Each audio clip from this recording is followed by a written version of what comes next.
Ladies and gentlemen, boys and girls, welcome back to the channel. ఈ రోజు అయితే మన దగ్గర one of the beautiful scrambler అయితే ఉంది. అదే 2026 మనకి ఎస్డి స్క్రామ్లర్ అన్నమాట. 1.99 lakh రూపీస్ ఎక్స్ షోరూమ్ ప్రైస్కి ఇలాంటి బ్యూటిఫుల్ బైక్ వస్తుందంటే విచ్ ఇస్ క్రేజీ. సో ఇంతకుముందు నా స్క్రామ్లర్తో కంపేర్ చేసుకుంటే డిజైన్ కానీ ఇంజన్ కానీ ఓవరాల్గా చాలా చేంజెస్ అయినాయి. వాటి గురించి డీటెయిల్గా ఒక వాక్ అరౌండ్ రివ్యూ అయితే చేస్తాను. కావాలంటే వీడియోని చెక్అవుట్ చేయొచ్చు, డిస్క్రిప్షన్లో లింక్ అనేది ఇస్తాను. అండ్ ఈ బైక్ని చూడడానికి అయితే ఒక మినీ డుకాటీ స్క్రామ్లర్ లాగా అయితే కనిపిస్తుంది. డిజైన్ పరంగా లిటరల్గా 10/10 అయితే ఇవ్వచ్చు. ఈ బైక్ని రైడ్ చేసి నా రైడ్ ఎక్స్పీరియన్స్ మొత్తం కూడా షేర్ చేసుకుంటాను. అండ్ దీని యొక్క సీట్ హైట్ అయితే ఉంది కదా, మిగతా స్క్రామ్లర్స్తో కంపేర్ చేసుకుంటే మీరు లైక్ 5.3, 5.4 ఉన్న వాళ్ళు కూడా చాలా ఈజీగా యాక్సెస్ అయితే చేయొచ్చు. సో నా హైట్ అనేది 5.5 ఉంటుంది. సో నాకైతే రెండు సైడ్లు టిప్టో అవుతున్నాయి, బట్ ఓవరాల్గా ఫ్లాట్ ఫుట్ అయితే అవ్వట్లేదు. అండ్ ఇగ్నిషన్ ఆన్ చేద్దాం. ఇక్కడ ఇట్ సేస్ హాయ్. సో ఈ మీటర్ కన్సోల్ ఏదైతే ఉంది కదా, ఇది మనకి ఎక్కువ సన్లైట్లో అంత విజిబిలిటీ అయితే ప్రొవైడ్ చేయదు, బట్ డీసెంట్ విజిబిలిటీ అయితే ఉంటుంది. అండ్ జావా బైక్స్లో నాకు ఇప్పటికీ ఎస్డి బైక్స్లో నాకు నచ్చింది ఏంటి అంటే, మనం న్యూట్రల్ ఉన్నప్పుడు స్టార్ట్ చేసినప్పుడు బైక్ అయితే స్టార్ట్ కాదు. కంపల్సరీ మనం క్లచ్ అనేది హోల్డ్ చేసి స్టార్ట్ చేయాలి, తర్వాతనే బైక్ అనేది స్టార్ట్ అవుతుంది. సో ఇప్పుడు ఈ బైక్ యొక్క ఎగ్జాస్ట్ సౌండ్ అనేది వినిపిస్తాను. So let me rev it up.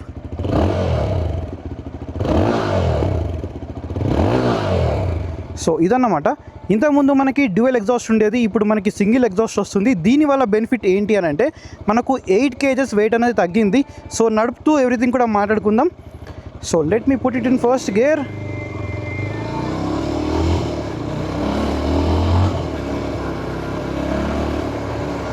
So first మనం ఇంజన్ గురించి మాట్లాడితే, పాత ఇంజన్తో కంపేర్ చేసుకుంటే ఈ ఇంజన్ అనేది మరింత రిఫైన్ అయింది. సో మనకు వైబ్రేషన్స్ కూడా చాలా వరకు తగ్గాయి. అండ్ లో ఎండ్ కానీ మిడ్ రేంజ్ కానీ పాత బైక్తో కంపేర్ చేసుకుంటే చాలా అంటే చాలా ఇంప్రూవ్మెంట్ అనేది ఉంది ఈ బైక్లో. ప్రజెంట్ ఇప్పుడు లో ఎండ్ కానీ మిడ్ రేంజ్ కానీ చాలా అంటే చాలా క్రిస్ప్గా అయితే ఉంది. అండ్ ఇలాంటి బైక్స్లో మీరు టాప్ ఎండ్ అనేది అంతా ఎక్స్పెక్ట్ చేయకండి, ఎందుకంటే ఇవి మనకు టాప్ స్పీడ్స్ వెళ్ళడానికి అయితే కాదు. సో ఈ బైక్ యొక్క పర్పస్ ఏంటో కూడా వీడియోలో డీటెయిల్గా మాట్లాడుకుందాం. ఫస్ట్లీ ఇక్కడ నుంచి మనం ఒకసారి యూటర్న్ అయితే చేద్దాం. టర్నింగ్ రేడియస్ ఎలా ఉందో కూడా ఒకసారి చూపిస్తాను మీకు. సో మిరర్స్ అయితే లేవు, కొద్దిగా అడ్జస్ట్ అయితే చేసుకోండి. నాకు కూడా ప్రాబ్లం అవుతుంది, నేను వెనకకి తిరిగి అయితే చూడాలన్నమాట. So road is empty. But ఇప్పుడు చూడండి, నేను 4th గేర్లో ఉన్నాను. థ్రాటిల్ ఇవ్వగానే బైక్ అనేది మూవ్ అవుతుంది. సో దీంట్లో స్టాలింగ్ ఇష్యూస్ కూడా ఏమైతే నేను నోటీస్ చేయలేదు. అండ్ ఇక్కడ మనకి టర్న్ అయితే ఉంది. సో దీంట్లో క్లచ్ ఫీడ్బ్యాక్ కూడా చాలా అంటే చాలా లైట్గా అయితే ఉంది. సో మీరు ఈజీగా యాక్సెస్ చేసుకోవచ్చు. అండ్ టర్నింగ్ రేడియస్ కూడా మనకి చాలా బాగుంది. సో మీరు ఈజీగా టర్న్ కూడా చేసుకోవచ్చు. అండ్ సెకండ్ గేర్ నుంచి పుల్ చేస్తున్నాను. సో బైక్ లో ఎండ్ కానీ మిడ్ రేంజ్ కానీ చాలా అంటే చాలా బాగుంది.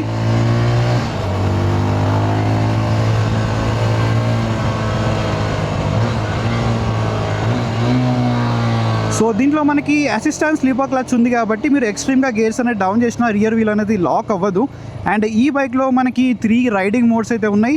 ఒకటి road, rain and of road అన్నమాట.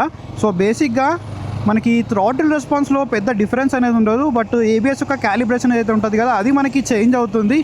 అండ్ అలాగే ఇంకోటి ఏంటంటే, మనకి ఆఫ్ రోడ్ మోడ్లో రియర్ ఏబిఎస్ అనేది ఆఫ్ అయిపోతుంది ఆటోమేటిక్గా.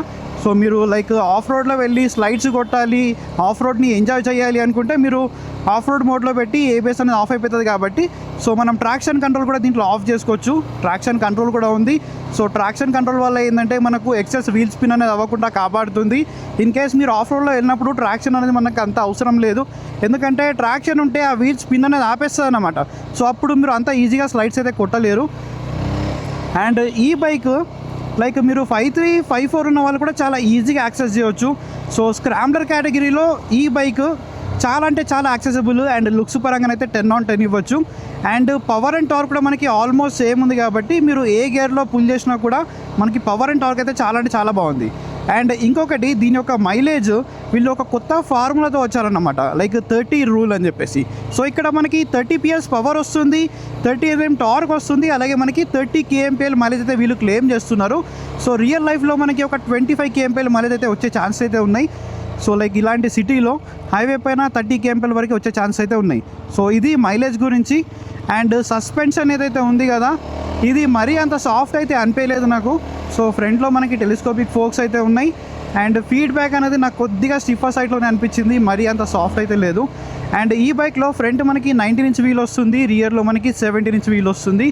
అవి కూడా స్పోక్ వీల్స్ అన్నమాట. సో స్పోక్ వీల్స్ అన్నప్పుడు మనకి డెఫినెట్లీ ట్యూబ్ అనేది ఉంటుంది కాబట్టి ఇక్కడ ఇన్ కేస్ పంచర్ అనేది అయింది అనుకోండి, సో ఇది ఒక పెద్ద ప్రాబ్లం. ఇప్పటివరకు నేను నడిపినప్పుడు నాకు అనిపించిన మేజర్ డ్రాబ్యాక్ ఏంటంటే దీంట్లో మనకి ట్యూబ్ టైర్స్ ఉన్నాయి, ట్యూబ్లెస్ అయితే లేదు. ఇది నాకు ఒక మేజర్ డ్రాబ్యాక్ అనిపించింది. ఓవరాల్గా ప్రతి ఒక్కరు కూడా చాలా బాగుంది. అండ్ వైబ్రేషన్స్ మనకు హయ్యర్ ఆర్పిఎమ్స్లో వెళ్ళినప్పుడు మాత్రమే ఉన్నాయి, లైక్ లో ఆర్పిఎమ్స్లో మనకి వైబ్రేషన్స్ కూడా లేవు. అండ్ ఇక్కడ నుంచి టర్న్ చేద్దాం. సో టర్నింగ్ రేడియస్ కూడా చాలా బాగుంది. లైక్ మీరు షార్ట్ రైడర్స్ మేము బైక్ నడపగలుగుతామా అంటే డెఫినెట్లీ రైడ్ చేయొచ్చు ఎలాంటి ఇష్యూ లేకుండా. అండ్ పవర్ కూడా మనకి చాలా అంటే చాలా పవర్ బాగుంది అసలు. దీంట్లో లో ఎండ్ మిడ్ ఎండ్ అయితే చాలా నచ్చింది నాకు. టాప్ ఎండ్ అనేది లీనియర్గా ఉంది. బేసిక్గా అది స్పోర్ట్స్ బైక్ కాదు కాబట్టి అంత పర్ఫార్మెన్స్ అనేది ఎక్స్పెక్ట్ చేయకండి మీరు ఈ బండి నుంచి టాప్ ఎండ్లో. అండ్ బ్రేకింగ్ గురించి మాట్లాడితే ఫస్ట్ మనం rear break is good and okay. And front brake అనేది చూస్తే ఫ్రంట్ బ్రేకింగ్ బయట అనేది బాగుంది. అండ్ ఒక్కసారి మనం కంబైన్డ్గా యూజ్ చేసి చూద్దాం. సో కంబైన్డ్గా యూజ్ చేస్తే మాత్రం బ్రేకింగ్ బయట రెస్పాన్స్ అయితే టూ క్రిస్ప్ ఉంది. అండ్ సస్పెన్షన్ ఒక్కటే నాకు లిటిల్ స్టిఫర్ సైడ్లో అనిపించింది, మరీ అంత స్మూత్ అయితే లేదు. సో ఫ్రంట్ సస్పెన్షన్ అయితే మనం ఏం చేయలేము, బట్ రియర్ సస్పెన్షన్ అయితే మనం అడ్జస్ట్ చేసుకోవడానికి ఆప్షన్ అయితే ఉంది. సో మనకు రియర్లో ట్విన్ షాక్స్ వస్తున్నాయి ప్రీ రోడ్ అడ్జస్ట్మెంట్తో పాటు.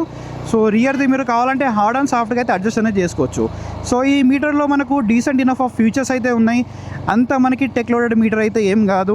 అండ్ ఈ బైక్లో నాకు ఇంకొకటి మెయిన్గా నచ్చేది ఏంటంటే ఇక్కడ మీకు ఏదైతే కనిపిస్తుంది కదా, దీంట్లో మనకు టైప్ ఏతో పాటు టైప్ సి ఛార్జింగ్ పోర్ట్ అనేది ఇచ్చారు కాబట్టి ఇక్కడ మీ దగ్గర ఏ కేబుల్ ఉంటే ఆ కేబుల్తో మీరు ఛార్జ్ అనేది చేసుకోవచ్చు. ఇదొకటి నాకు చాలా బాగా అనిపించింది. అండ్ ఒక్కసారి మళ్ళీ డ్రాగ్ చేద్దాం.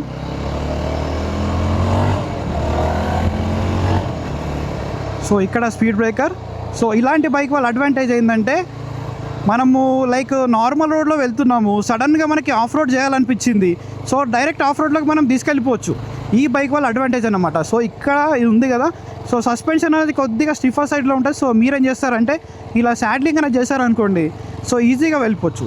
లేదు కూర్చున్నారు అంటే మీకు లిటిల్ బిట్ స్టిఫ్ అనిపిస్తుంది, but not a big issue అన్నమాట. సో ఇక్కడ ఒకసారి ఎంటీ రోడ్ అనేది దొరికితే ఒక్కసారి డ్రాగ్ చేద్దాం.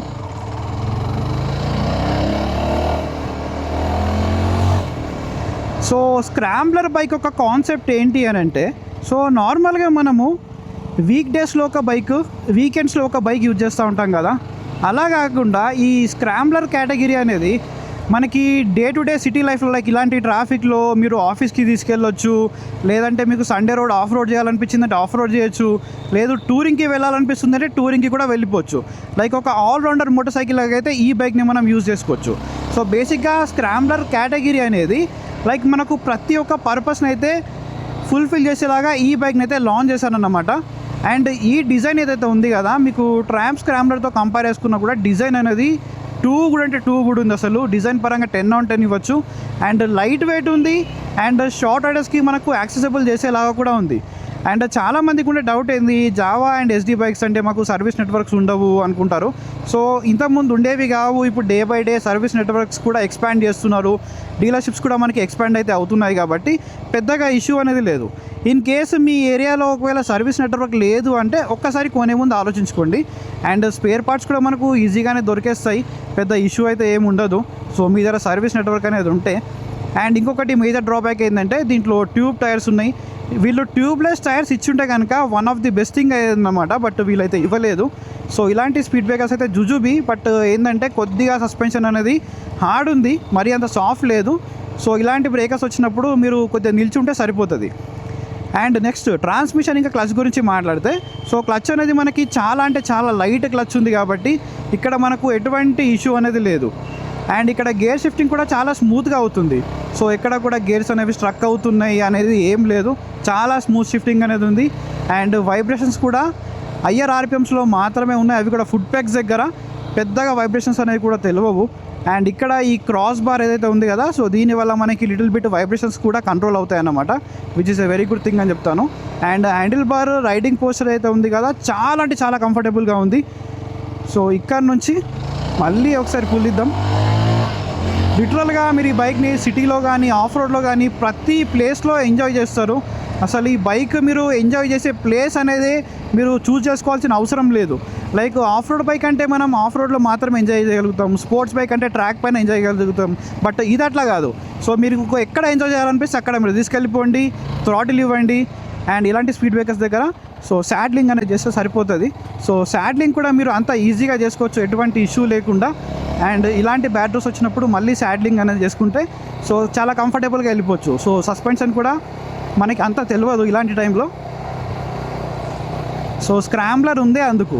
సో మీరు రోడ్ పైన వెళ్తున్నారు, సడన్గా ఆఫ్ రోడింగ్ చేయాలనిపించింది, ఆఫ్ రోడింగ్ చేయొచ్చు, టూరింగ్ చేయాలనిపించిందా టూరింగ్ చేసుకోవచ్చు. బట్ పిలియన్ సీట్ అనేది అంత ప్రాక్టికల్ అయితే కాదు. సో సిటీలో తిరగడానికి పర్లేదు, బట్ మీరు హైవే పైన లాంగ్ రైడ్స్ తీసుకెళ్తాను పిలియన్ని అనుకుంటే మాత్రం కష్టం. లేదు మీరు సోలో రైడింగ్ చేస్తున్నారు, వెనకాల లగేజ్ అనేది క్యారీ చేస్తున్నారు అంటే అలా పర్లేదు, అలా ఈజీగా వెళ్ళిపోవచ్చు. అండ్ ఇక్కడ నుంచి మనం యూటర్న్ చేసుకొని వెళ్ళిపోదాం. So gear box down shifts కానీ అప్ షిఫ్ట్ కానీ అన్నీ కూడా మనకి చాలా స్మూత్గా అవుతున్నాయి, ఎక్కడ కూడా ఇష్యూ అనేది అనిపించట్లేదు నాకైతే. అండ్ హ్యాండ్లింగ్ కూడా మనకి చాలా బాగుంది. సో ఇలాంటి బైక్స్ అన్నీ కూడా స్ట్రేట్ రోడ్కి హ్యాండ్లింగ్ అనేది బాగుంటుంది. లైక్ మీరు ఎక్కువ లీన్ చేద్దాము అనుకుంటే మాత్రం అంత సపోర్ట్ అయితే చేయదు, బట్ చేయాలనిపిస్తే అయితే చేసుకోవచ్చు. అండ్ మీకు ఆల్రెడీ టైర్స్ గురించి చెప్పేశాను, బేసిక్గా ట్యూబ్ టైర్స్ వస్తున్నాయని చెప్పేసి. అండ్ బ్రేకింగ్ కూడా మనకి గుడ్ ఇనఫ్ బ్రేకింగ్ అయితే ఉంది. సో ఇలాంటి బైక్స్లో ఏంటంటే మనకి ఆ స్పోర్ట్స్ బైక్లో వచ్చే బ్రేకింగ్ అనేది ఉండదు, ఎందుకంటే దీని యొక్క కేటగిరీ డిఫరెంట్ కాబట్టి. సో చాలామంది ఏం చేస్తారు, బ్రేకింగ్ అనేది బాగాలేదని చెప్పేసి వీళ్ళు ఆర్గానిక్ బ్రేక్ ప్యాడ్స్ నుంచి వీళ్ళు సింటెడ్ బ్రేక్ ప్యాడ్స్కి వెళ్తారు కదా, అక్కడ బైట్ అనేది చాలా ఇంప్రూవ్ అయిపోతుంది. బట్ మీరు ఇన్ కేస్ సడన్గా బ్రేక్ కొట్టినప్పుడు పడే ఛాన్సెస్ కూడా చాలా ఎక్కువ అయిపోతాయి. సో ఇలాంటి బైక్స్లో ఆర్గానిక్ బ్రేక్ ప్యాడ్స్ వాడడానికి మెయిన్ రీజన్ అదే. సో స్పోర్ట్స్ బైక్కి దాని కేటగిరీ డిఫరెంట్, దీని పర్పస్ డిఫరెంట్. సో ఏ బైక్కి ఉండాల్సిన బ్రేక్ ప్యాడ్స్ ఆ బైక్కి వాడతారు. లేదు కంపెనీ వాడు ఆర్గానిక్ ఇచ్చాడు, నేను సింటెడ్ సిరామిక్కి షిఫ్ట్ అవుతాను అంటే అది మీ ఇష్టం ఇంకా అది. సో బ్రేకింగ్ అనేది చాలా అగ్రెసివ్ అయిపోతుంది. సో ఇలాంటి బైక్స్కి బ్రేకింగ్ అనేది అగ్రెసివ్ సైడ్లో అయితే ఉండొద్దు. అండ్ ఇప్పటివరకు రైడ్ చేశాను కదా, లైక్ 80-85 వరకు అయితే వెళ్ళాను నేను, అయినా కూడా నాకు వైబ్రేషన్స్ అయితే అంత నోటిసబుల్ అయితే లేవు. బట్ పాత బైక్లో మాత్రం వైబ్రేషన్స్ చాలా క్రేజీగా ఉండేవి, బట్ ఇది మనకి చాలా రిఫైన్ అయింది. అండ్ హెడ్లైట్ గురించి మాట్లాడితే దీంట్లో ఎల్ఈడి హెడ్లైట్ సెటప్ వస్తుంది, ఎల్ఈడి ఇండికేటర్స్ వస్తున్నాయి, అండ్ విజిబిలిటీ కూడా మనకి చాలా బాగుంది. సో మరీ గ్రేట్ అని చెప్పలేను, బట్ మీరు టూరింగ్స్ ఎక్కువ నైట్ రైడ్స్ చేస్తున్నారు అంటే మీకైతే డెఫినెట్లీ ఎక్స్ట్రా లైట్స్ అనేది అవసరం పడుతుంది, అదొకటైతే మీరు చూసుకోవాలి. చాలా మందికి ఉండే ఇంకో డౌట్ ఏంటంటే మరి హీటింగ్ ఇష్యూస్ ఎలా ఉన్నాయంటే, డెఫినెట్లీ ఒక 334cc బైక్ కాబట్టి హీటింగ్ అనేది డెఫినెట్లీ అవుతుంది. సో ఇప్పటివరకు నేను హార్డ్ అండ్ ఫాస్ట్గా రైడ్ చేస్తాను కదా, సో రేడియేటర్ ఫ్యాన్ అనేది ఆన్ అయిపోయింది. సో డెఫినెట్లీ బైక్ అయితే హీట్ అవుతుంది, బట్ అంత హీట్ అయితే అవ్వదు మీరు అనుకున్నంత. ఫైనల్గా ఇదన్నమాట 2026 SD స్క్రాంబ్లర్ గురించి. అండ్ ఈ బైక్ని తీసుకోవడానికి రీజన్స్ ఏంటి అని అంటే, లైక్ ఎవరైతే ఒక స్క్రాంబ్లర్ బైక్ కోసం చూస్తున్నారు, సో మా హైట్ అనేది తక్కువ ఉంది, లైక్ ఆల్రెడీ ట్రామ్ స్క్రాంబ్లర్ మేము చూసాము, బట్ దాని యొక్క హైట్ అనేది చాలా ఎక్కువ ఉంది, అంత ఈజీగా మేనేజ్ చేసేలాగా లేదు, మాకు వన్ ఆఫ్ ది బెస్ట్ లుక్స్తో పాటు మేనేజబుల్ సీట్ హైట్ కావాలి, సో బేసిక్ ఒక స్క్రాంబ్లర్ బైక్ కోసం చూస్తున్నాము అండర్ 3 lakh రూపీస్లో అనుకుంటే మీరు ఈ బండికి అయితే రావచ్చు. సో ఆన్ రోడ్ ప్రైస్ గురించి మాట్లాడుకుంటే ప్రజెంట్ దగ్గర బేస్ మోడల్ అయితే ఉంది. సో బేస్ మోడల్ అంటే బేసిక్గా కలరే డిఫరెన్స్. సో దీని యొక్క ఎక్స్-షోరూమ్ ప్రైస్ అనేది 1,99,000 రూపీస్ అయితే ఉంది. అండ్ ఆన్ రోడ్ వచ్చేసి మనకు 2,70,000 అయితే ఉంది. సో ఈ బైక్ని నేను మనోజ్ఞ జావా నుంచి అయితే తీసుకొచ్చేసాను, వాయుపురిలో రీసెంట్గానే ఓపెన్ అయింది. సో మల్కాజ్గిరి కమిషన్ ఆఫీస్ పక్కకి. సో వాళ్ళ కాంటాక్ట్ డీటెయిల్స్ కూడా నేను డిస్క్రిప్షన్లో ఇస్తాను. సో ఇక్కడ ఈ బైక్కి రావడానికి మెయిన్ రీజన్ ఏంటి అని అంటే, సో మన ఇండియన్ రోడ్స్ అనేది ఎప్పుడు ఎలా ఉంటాయో చెప్పలేము, ఇప్పుడే రోడ్ స్ట్రైట్గా కనిపిస్తుంది, అప్పుడే సడన్గా ఇలాంటి ప్యాచెస్ వస్తాయి. సో ఎవరికైతే లైక్ రెగ్యులర్గా ఆఫీస్కి యూజ్ చేసుకోవాలి, ఒక్క బైక్తో ఆల్రౌండర్ అన్ని పర్పస్ అయితే ఫుల్ఫిల్ అవ్వాలి అనుకునే వాళ్ళకి ఈ బండి బెస్ట్ ఉంటుంది. SD స్క్రాంబ్లర్ 2026 ఒక డీటెయిల్డ్ రైడ్ రివ్యూ. సో దీనికన్నా ముందు డీటెయిల్డ్ వాక్ అరౌండ్ రివ్యూ కూడా ఇచ్చాను, ఆ వీడియో చూడాలి అనుకుంటే డిస్క్రిప్షన్లో ప్రొవైడ్ చేస్తాను. సో ఇలాంటి వీడియోస్ ఇంకా మన ఛానల్లో చూడాలి, మన ఛానల్ని ఒక మంచి మైల్ స్టోన్ రీచ్ అయ్యేలాగా మీరు హెల్ప్ చేస్తాను అని అంటే ఇలాంటి కంటెంట్ ఇంకా మీకోసం చాలా ఇస్తూనే ఉంటాను. So love you all, I will see you another video. Until then keep loving, keep supporting. Signing off your moto boy VK.